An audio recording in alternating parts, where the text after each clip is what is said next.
This program is rated PG. It contains themes and scenes which may not be suitable for very young audiences. Parental guidance is advised. Be advised that the views and opinions of the hosts and guests do not reflect those of the station.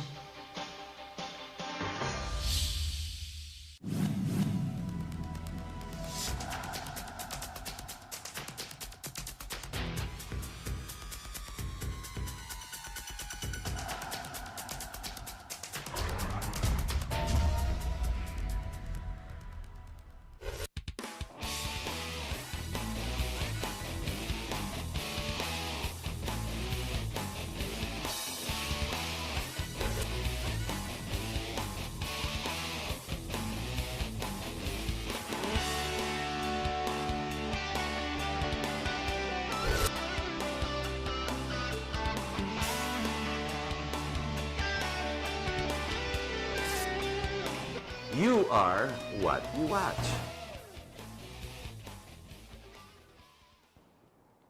Hello, my name is Harrington Walco. Welcome to our program. We've decided to do a second part, or part 2, of what we showed last week. And that's basically the topic, meaning dissolution and consequence. But at this point, let me clarify dissolution. It seems even with the truth commissions with an S, that's plurality, considering there's 8 committees that are being formed, there's one thing that is obvious. Something has to be hidden. Now, with the 8 of them, what could be the purpose but to create more confusion? When you do have a truth commission, basically you should only have one, as we've had over the decades. It seems in this very instant, maybe because everybody is very disillusioned. The people, the very protectors of society, meaning the Philippine National Police and even the armed forces of the Philippines, seem to be at odds.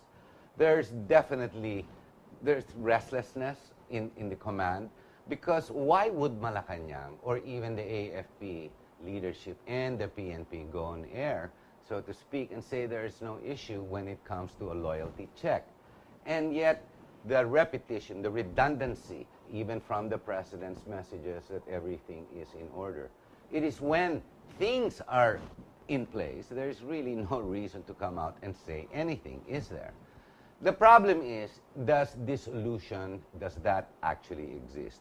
You be the judge of that. Now, basically, if you watch my shows, you may tend to be more biased against the administration. I give you that. But for the others, the yellow army, the die-hard, the die-faith, and those that really believe in Noy Noy, for all we know, maybe he's not such a bad man. But in this very instance, someone has to take the blame.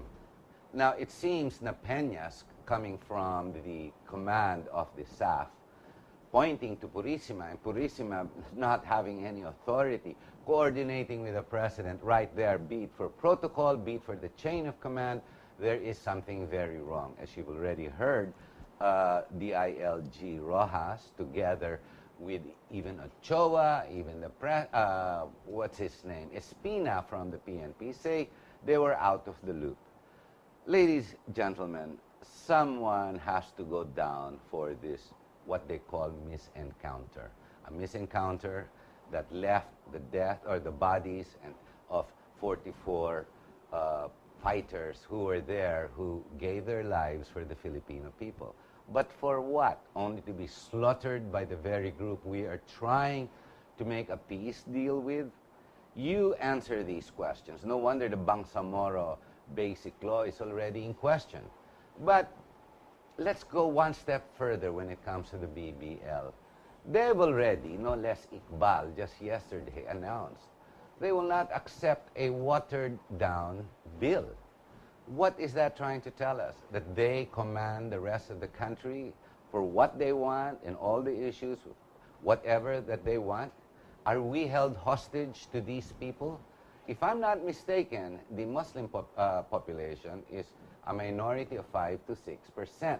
Sure, there's a concentration in Mindanao, but they're also nationwide. Nevertheless, still a minority. Now, if only like the ISIS, we could identify where they get their monies, their guns, their support, then maybe we could stop this issue here.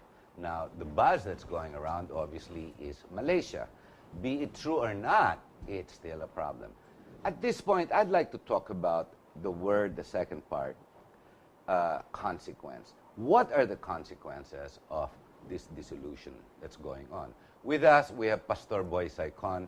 He's the Sec-Gen of the COPA, who's with us again to shed light on the very sensitive issues that are taking place. Boy, thank you very much for, maraming salamat, pasensya mo na you came back to the studio. You had a very busy morning. GNN was there.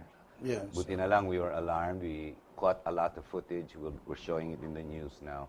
There is a consequence of people now gathering again, somewhat similar to a people power, but without necessarily the critical mass. But do we need the critical mass when the dissolution is already with the AFP, the PNP, civil society, and worse, the church?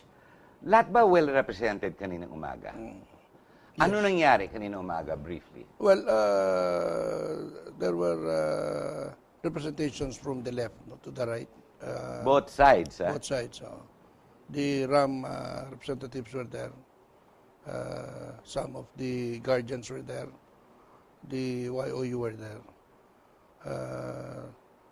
The progressive left, no, were there.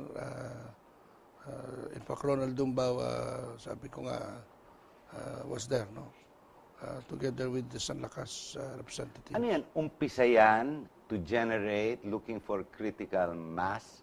Ano ito? Symbol of it is about time that now you have to deal with the consequence of your action. Parang ganon. Hindi naman eh. Kasi alam mo, if you will look at the profile of the people that were there, no, including the PNP itself, no. First, I would like to thank the PNP for being very professional and courteous, no, in the conduct of our mass. Because it was a prayer rally. It was not a rally, no, to attack anybody, but makiramay kami at lamenting together with the families of the fallen 44. Now, consequence. Anong consequence niya? Ang consequence niya is one, karamihan ng nandoon are sumuporta lahat yan kay Pinoy. Yun ang naiiba dito sa grupo nito. Lahat This is the Yellow Force. Yellow Force, yes. And nagulat nga kami at merong naglagay nga na isang banner doon na nakalagay na nakakover ang muka ni Cory at saka ni Ninoy Aquino. At ang nakalagay doon anak, bakit ka nagkaganyan? No? So tinanong ako ng mga media, ito ba ang sentimiento ng mga tao? Ayun, no? Yan. Bakit ka nagkaganyan? Yan ba ang sentimiento ng mga tao rito? Kako yung mga tao na nandito ngayon, hindi galit kay Noynoy, ba't naghihinanakit kay Noynoy? Nasasaktan. Kasi malaki expectation nila eh. Honest na presidente dapat at ano. Pero with the past 4.5 years to 5 years, this is happening. Witnessing also the PNP and the SAF especially, na nung tinatanong niya, no, doon sa wake, no, mukhang nawala na siya nung heart-to-heart at eye-to-eye contact sa mga sundalo niya. Empathy. Kulang na nga lang, sabi ko nga, like in the other military schools, tumatalikod sa senior officers nila pag galit.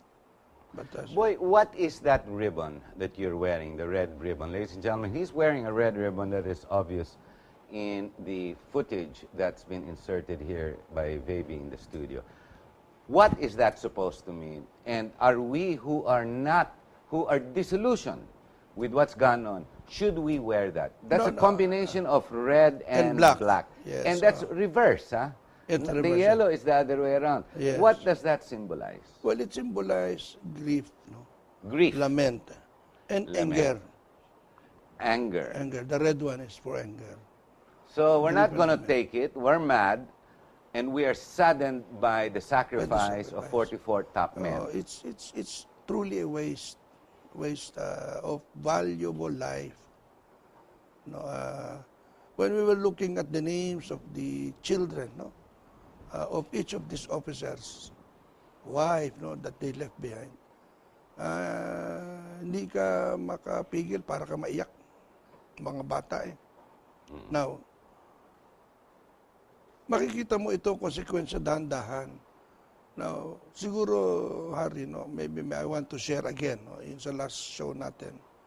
How do you correct this consequence? Or how can you control the consequence that's coming up?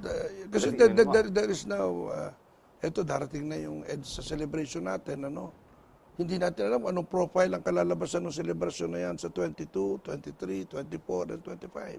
That's next week. Next week. So, sa dami ng komisyon na itinatayo, lalong nagkakaroon ng confusion. No?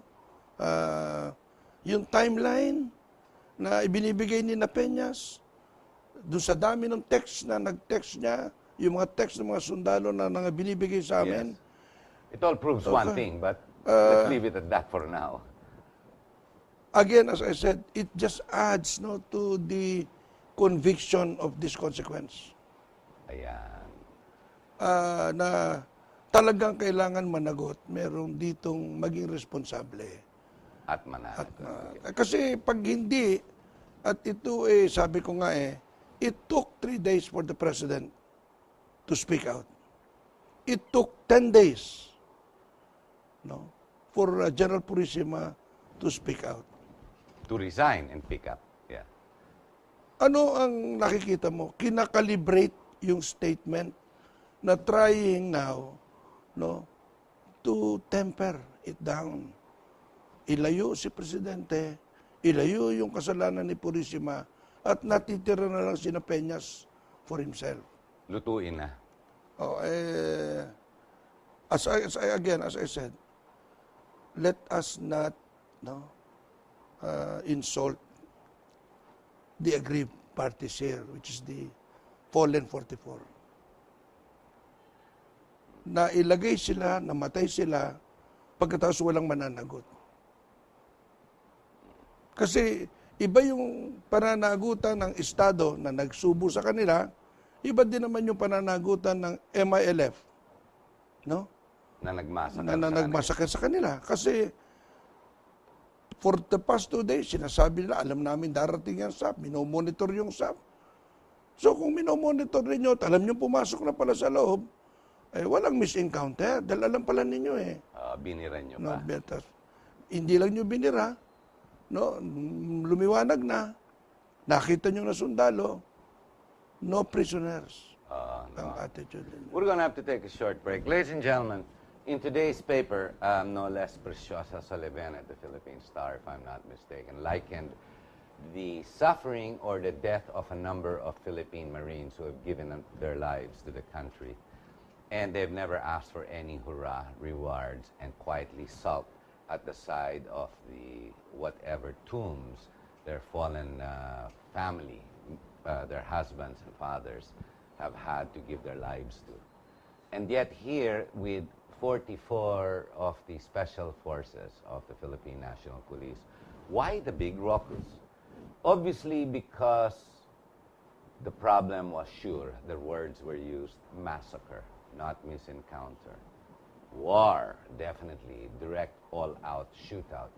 But there's one word that is lacking, and that is murder. We'll be right back, and we're going to expound on the consequence of the action of Malacanang, the administration, and or the lead bodies that all contributed to this murder. We'll be right back.